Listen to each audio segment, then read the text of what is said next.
आज का हमारा जो टॉपिक है वो एलसी ऑसिलेटर है। इसके बारे में आज हमने यहाँ पे स्टडी करना है। एलसी जो ऑसिलेटर है होते क्या है, ये एक ऐसा सर्किट होता है जिसके अंदर एल मीन लोड कह लें या इंडक्टर कह लें और सी मीन कैपेसिटर है। तो ये एक ऐसा सर्किट होता है जिसके अंदर लोड और कैपेसिटर या हम कह सकते हैं इंडक्टर और कैपेसिटर जो है वो सीरीज़ में लगे होते हैं। और इस दौरान कैपेसिटर के ऊपर जो है वो चार्ज होता है। चार्ज होगा तो वहाँ पे कुछ ना कुछ कैपेसिटर की प्लेट के दरमियान इलेक्ट्रिक फील्ड होगा। इलेक्ट्रिक फील्ड होगा तो कैपेसिटर के ऊपर हम कह सकते हैं वहाँ पे एनर्जी स्टोर होगी। कैपेसिटर जो है वो डिस्चार्ज जब होगा, जब अपनी सारा का सारा चार्ज जो है वो सर्किट के अंदर फ़्लो करेगा और वो फ़्लो करके इंडक्टर के ऊपर जब जाके स्टोर हो जाएगा तो वो सारी की सारी एनर्जी इंडक्टर के ऊपर चली जाएगी।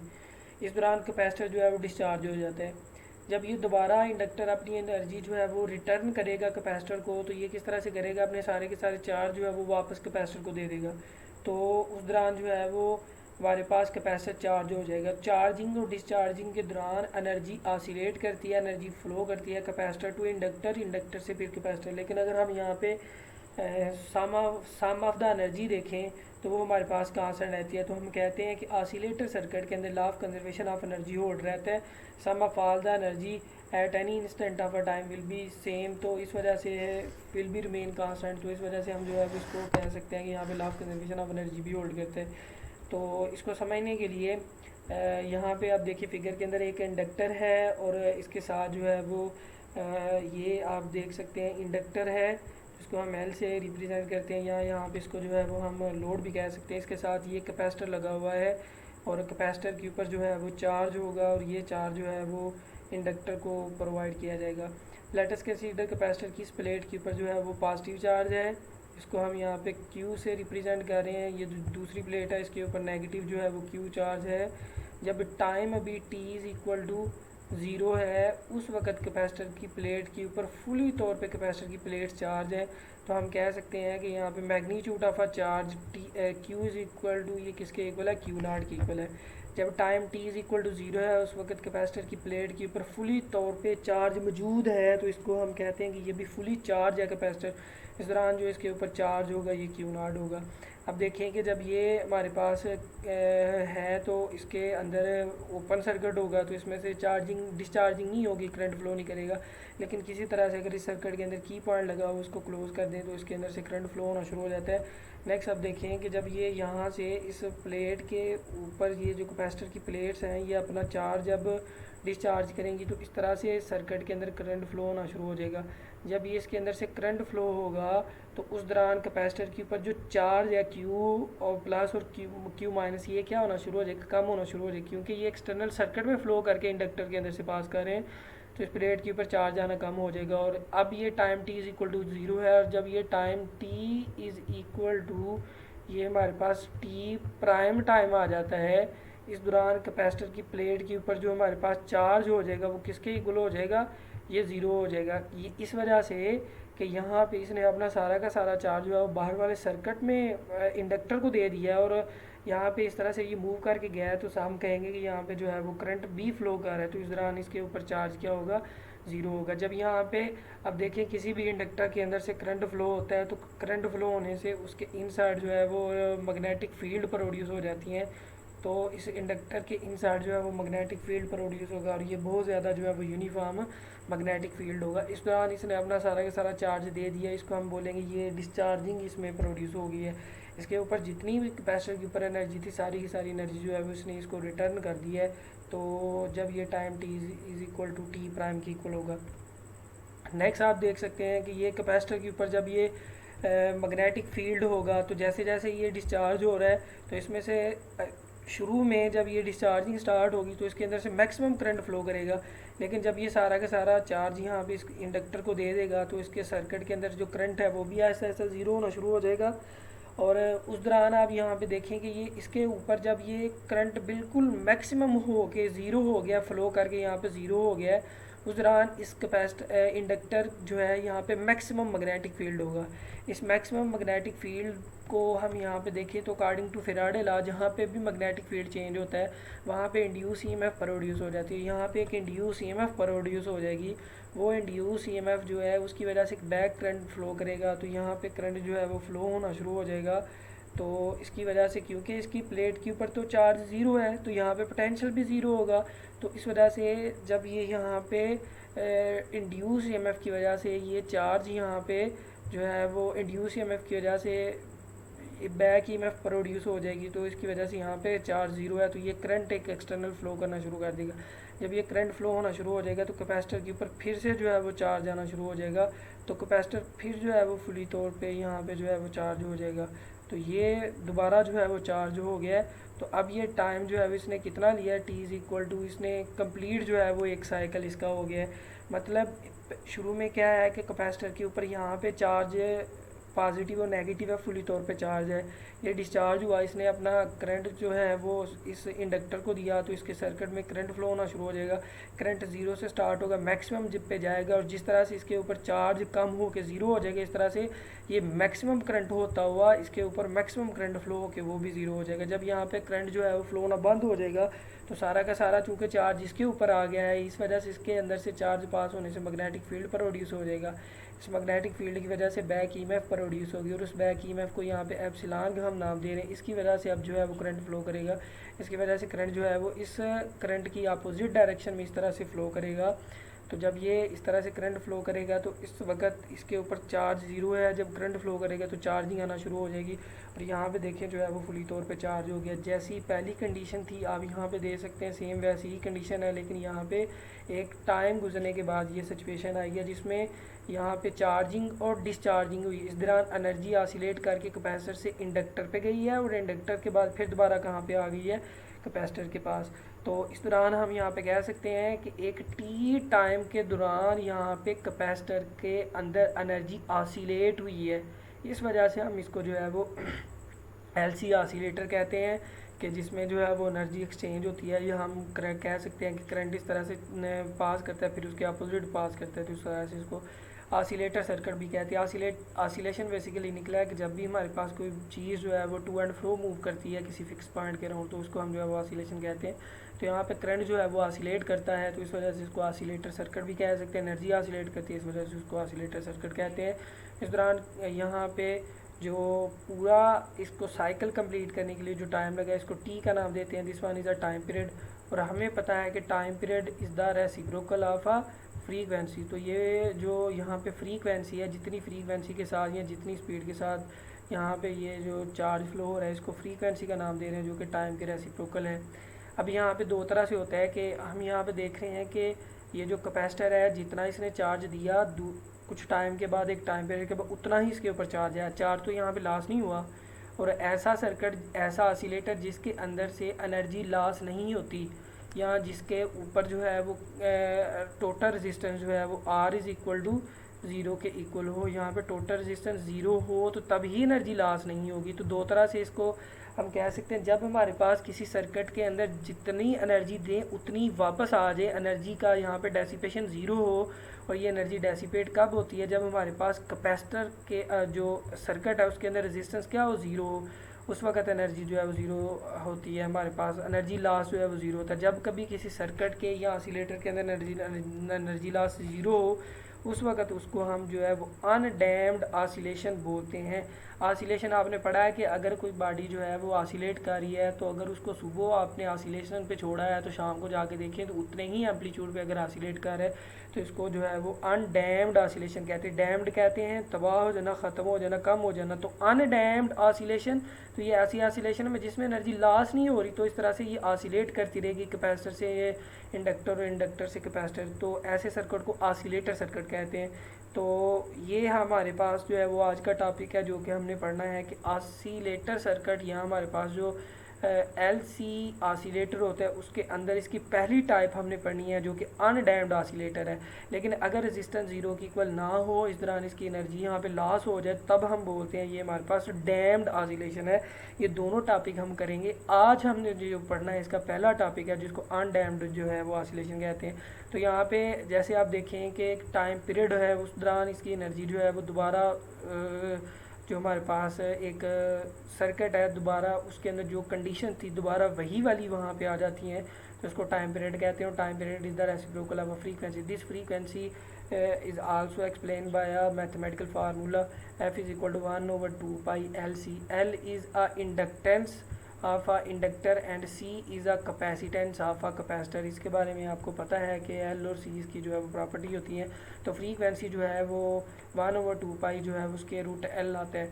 तो ये जो है इसकी फ्रीक्वेंसी का फार्मूला। अब जो हम यहाँ पे पढ़ेंगे वो अनडैम्ड ऑसिलेशन है, और अनडैम्ड ऑसिलेशन का जो फ्रीक्वेंसी का फार्मूला है वो हमारे पास ये है। अनडैम्ड ऑसिलेशन का फ्रीक्वेंसी का फार्मूला ये है। तो अब हमने अनडैम्ड ऑसिलेशन को मानते हुए यहाँ पे फ्रीक्वेंसी का ये वाला फार्मूला जो है वो प्रूव करना है। जो भी अब काम करूँगा इसको प्रूव करने के लिए यहाँ पे करेंगे। नेक्स्ट हम देखते हैं कि जो इंड्यूस ईएमएफ प्रोड्यूस हो जाएगी उसका फार्मूला है epsilon is equal to minus L D I over जो है वो डी टी है। ये आप जो है वो इंड्यूस ईएमएफ या बैक ईएमएफ के बारे में आप पहले पढ़ के आ चुके हैं। जो कैपेसिटर के ऊपर चार्ज जो स्टोर होता है और उसकी वजह से जो पोटेंशियल होता है उसका फार्मूला हम ऐसे ले सकते हैं, V is equal to Q, charge जितना उसके ऊपर स्टोर है, और C उसकी जो है वो कैपेसिटेंस है। इनकी रेशो लें तो हमारे पास ये आ जाता है। नेक्स्ट अगर हम यहाँ पे देखें किरचॉफ रूल अप्लाई करते हैं, तो हमारे पास ये जो सर्किट है, सर्किट में जो है अब दो तरह के पोटेंशियल है। एक तो V पोटेंशियल है कैपेसिटर की प्लेट के ऊपर due to charge and epsilon is a back EMF, और ये यहाँ पे जो है वो बैक ईएमएफ है। तो ये दो पोटेंशियल है। तो sum of all the potential will be equal to zero. This one is the first Kirchhoff second Kirchhoff rule, जिसको आप जो है वो केवीआर रूल भी कहते हैं, वो हमने अप्लाई किया। सारे वोल्टेज का सम जो है वो जीरो की इक्वल आ जाता है। नेक्स्ट हमने एप्सिलॉन की वैल्यू ऊपर से यहाँ पे पुट की और V की वैल्यू यहाँ से हमने पुट की, तो हमारे पास इक्वेशन इस तरह से बन जाती है। Next where we know that I is equal to minus P Q over D T. हम अगर यहाँ पे देखिए तो हमारे पास जो करंट है वो rate of change of charge with respect to time, या किसी भी पॉइंट से गुजरने वाले चार्ज जो है वो विद रिस्पेक्ट टाइम को हम जो है वो करंट का नाम देते हैं। तो ये करंट की डेफिनेशन से हमने ये इक्वेशन जो है वो इसका फार्मूला लिखा है। यहाँ पे आप देखें तो ये करंट का D I over D T पड़ा हुआ है, तो आई की जगह पे ये जो वैल्यू हम यहाँ पे पुट करेंगे तो इक्वेशन हमारे पास आ जाएगी माइनस एल 1/d/dt। ये ऐसे ही आ गया, आई की जगह पे हमने ये वाली वैल्यू पुट कर दी, और plus Q over C is equal to zero आ जाता है। नेक्स्ट अगर आप ये डेरिवेटिव को अंदर मल्टीप्लाई कर दें, माइनस माइनस से मल्टीप्लाई होकर प्लस हो जाएगा, एल ऐसे आ जाएगा डी स्केयर क्यू ओवर जो है वो डी टी स्केयर प्लस ये Q over C is equal to जो है वो ज़ीरो आ जाता है।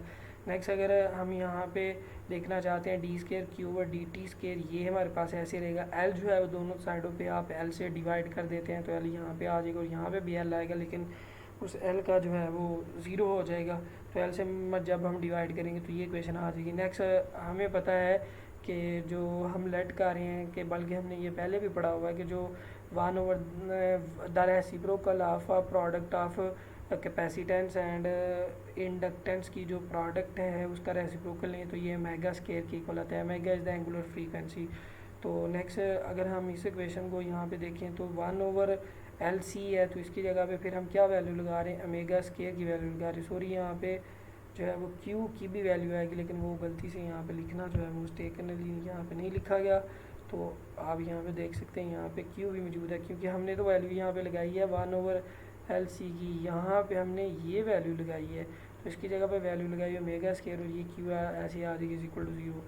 नेक्स्ट अगर हम उसको वहीं पे छोड़ें, ये जो इक्वेशन है इसको अगर हम यहीं पे छोड़ें तो नेक्स्ट हम फिर आगे लेट कर लेते हैं। Let us consider one equation, पीछे जो हमारे पास इक्वेशन है उसमें अगर हम देखिए तो हमारे पास ये फार्मूला है D square Q over D T square plus omega square Q is equal to zero, ये हमारे पास फार्मूला है। अगर हम यहाँ पे देखें इस इक्वेशन को डेरिवेटिव फॉर्म में है, इसको अगर हम सॉल्व करें तो हमारे पास जो इसका सलूशन आएगा उसका सलूशन हम यहाँ पे लेट करें कि वो इस तरह से होगा, जो कि Q देखिए पीछे डेरिवेटिव Q का है तो यहाँ पे सलूशन भी फिर क्या आएगा, Q का आएगा। Q is equal to A cos of omega T plus B sine of omega D, इसको इक्वेशन नंबर 1 का नाम दे देते हैं। इस इक्वेशन के अंदर हमारे पास चूँकि ये कांस्टेंट ए और बी इस वजह से आए हैं कि पीछे डेरिवेटिव था क्यू का, और डेरिवेटिव को ख़त्म करने के लिए इंटीग्रेशन लेते हैं, और इंटीग्रेशन की वजह से हमारे पास ए और बी जो है वो कांस्टेंट आते हैं। तो ये हमारे पास इक्वेशन है, इस कांस्टेंट की वैल्यू ला के यहाँ पर पुट करें तो हमारे पास चार्ज आ जाएगा।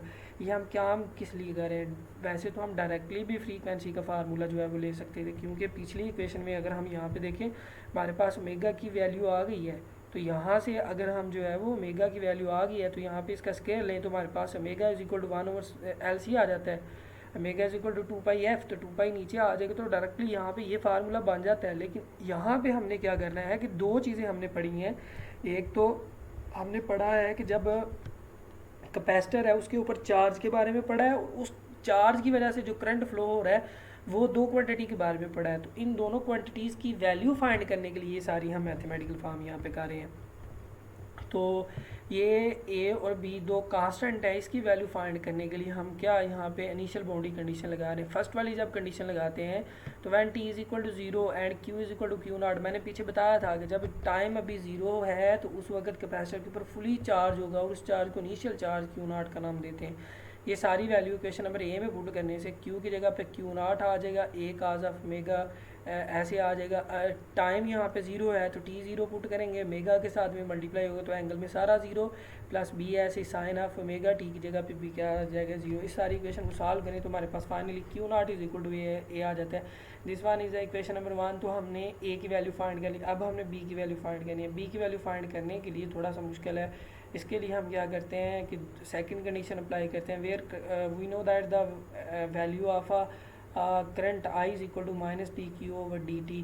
तो ये जो हमारे पास इस इक्वेशन में क्यू आ रहा है, ये इक्वेशन नंबर ए से हम यहाँ पे क्यू की यहाँ पे वैल्यू पुट कर देंगे तो हमारे पास क्या आ जाएगी, ये वाली वैल्यू यहाँ पे पुट करें। ये हम इस वजह से यहाँ पे पुट कर रहे हैं कि यहाँ पे ए तो फाइंड कर लिया, अब बी फाइंड करने के लिए सारा काम कर रहे हैं। तो ये हमें फार्मूले का पता है, इस क्यू की जगह पे ये वैल्यू पुट करें तो ये ला के जब यहाँ पे पुट करेंगे तो हमारे पास माइनस यहाँ पे आ जाएगा डी ओवर डी टी, ऐसे क्यू की जगह पे ये सारी वैल्यू पुट कर दी। इसका जब हम यहाँ पे डेरिवेटिव लेते हैं माइनस ऐसे आ जाएगा ए ऐसे ही, और काज ओमेगा टी का जो डेरिवेटिव होता है वो हमारे पास होता है माइनस साइन होता है, ये माइनस शुरू में आ जाएगा, और एंगल का जब डेरिवेटिव लेंगे तो वो ओमेगा आ जाएगा, तो ये ओमेगा भी हमने शुरू में ले लिया, प्लस आ गया ये B sine of omega T आ जाता है, बी ऐसे ही आ जाएगा, साइन का डेरिवेटिव लेते तो काज ऑफ ओमेगा आता है, ओमेगा जो एंगल यहाँ पे ओमेगा टी है इसका डेरिवेटिव ले तो ओमेगा आता है, तो ओमेगा को यहाँ पे शुरू में इसके साथ लिख रहे हैं। माइनस को जब अंदर मल्टीप्लाई कर देंगे तो माइनस वाली प्लस हो जाती है टर्म, और प्लस वाली यहाँ पे माइनस हो जाएगी। उसके बाद हम यहाँ पे देखिए सेकंड कंडीशन हम अप्लाई करने जा रहे हैं, when T is equal to 0 then current I is equal to 0। हमें पता है कि जब T is equal to 0 then capacitor के ऊपर फुली तौर पे चार्ज है, और उस वक्त जब कैपेसिटर फुली तौर पे चार्ज है उस वक्त वहाँ पे किसी किस्म का करंट आई, ये आई है, I will be equal to 0, ये वाली सारी वाली वैल्यू यहाँ पे पुट करते हैं तो इस आई की जगह पे भी 0 आ जाएगा, और जहाँ जहाँ पे टी आ रहा है ये दोनों एंगल की जगह पे भी 0 आ जाएगा। तो फिर हमारे पास जो है वो ये वाला इक्वेशन आ जाती है। उसके बाद हम यहाँ पे देखें तो साइन 0 0 के इक्वल है, ये सारी टर्म 0, ये भी 0, और माइनस जो है ये काज 0 जो है वो किसके इक्वल होता है 1 के इक्वल होता है। तो हमारे पास यहाँ पे माइनस बी ओमेगा आ जाएगा, ओमेगा दूसरी साइड पे जाके मल्टीप्लाई हो जाएगा, माइनस भी दूसरी साइड पे चला जाएगा, तो बी इज इक्वल टू 0 आ गया। तो ये हमने दोनों वैल्यू पुट फाइंड कर ली है, ए की भी वैल्यू फाइंड की है, बी की भी वैल्यू, ये दोनों वैल्यू जब यहाँ पे पुट करते हैं तो हमारे पास क्या आ जाएगा, यहाँ पे चार्ज आ जाएगा, क्यू ऐसे ही A cos of omega T आ गया, प्लस यहाँ पे क्या आ गया B sine of omega T, B की वैल्यू यहाँ पे 0 है तो बी की वैल्यू हमने यहाँ पे 0 लगा दी। नेक्स्ट हम यहाँ पे देखें तो ये जो एक चीज़ यहाँ पे रह गई है वो हमने ए की वैल्यू पुट नहीं की, तो ए की वैल्यू जब यहाँ पे पुट करेंगे तो हमारे पास जो चार्ज आ जाएगा वो क्या हमें पता है क्यू नॉट की इक्वल है, तो फिर हमारे पास यहाँ पे जो चार्ज आ जाएगा वो Q is equal to Q naught cos of omega T आ जाता है। ये वाली इक्वेशन भी हमने यूज़ की थी उस वक्त जब हमारे पास जो है वो आर सी सर्किट आता है, सॉरी एसी थ्रू जो है वो कैपेसिटर, उस वक्त हमने ये इक्वेशन यूज़ की थी करंट को फाइंड करने के लिए, तो ये इक्वेशन भी हमने यहाँ पे प्रूव कर ली। नेक्स्ट हम यहाँ पे बस सिंपली जो है वो फ्रीक्वेंसी अब फाइंड करेंगे, तो omega is equal to 2πf आ जाता है, एफ़ को फाइंड करें तो ओमेगा ओवर 2π है, और यहाँ पे ओमेगा की जगह पे वैल्यू पुट करें चूँकि omega is equal to 1 over square root L C आता है, पीछे हमने इसकी वैल्यू अभी लिख के आ चुके हैं जो कि omega square is equal to 1/LC था। स्क्वायर हमने जब दोनों साइडों पे स्क्वायर रूट ले लिया तो omega is equal to 1/√LC आता है। ये ओमेगा की जगह पे यहाँ पे ये वैल्यू पुट करते हैं तो हमारे पास जो फ्रीक्वेंसी का फार्मूला है F is equal to 1/2πLC आ जाता है। ये फार्मूला हमने प्रूफ किया है कि जब हमारे पास अनडैम्ड ऑसिलेशन हो और उस वक्त फ्रीक्वेंसी का फार्मूला ये आता है। तो ये आज का हमारा टॉपिक था। उम्मीद है सब बच्चों को समझ आई होगी। आज के लिए इतना ही, मिलते हैं नेक्स्ट वीडियो में, तब तक के लिए अल्लाह हाफिज़।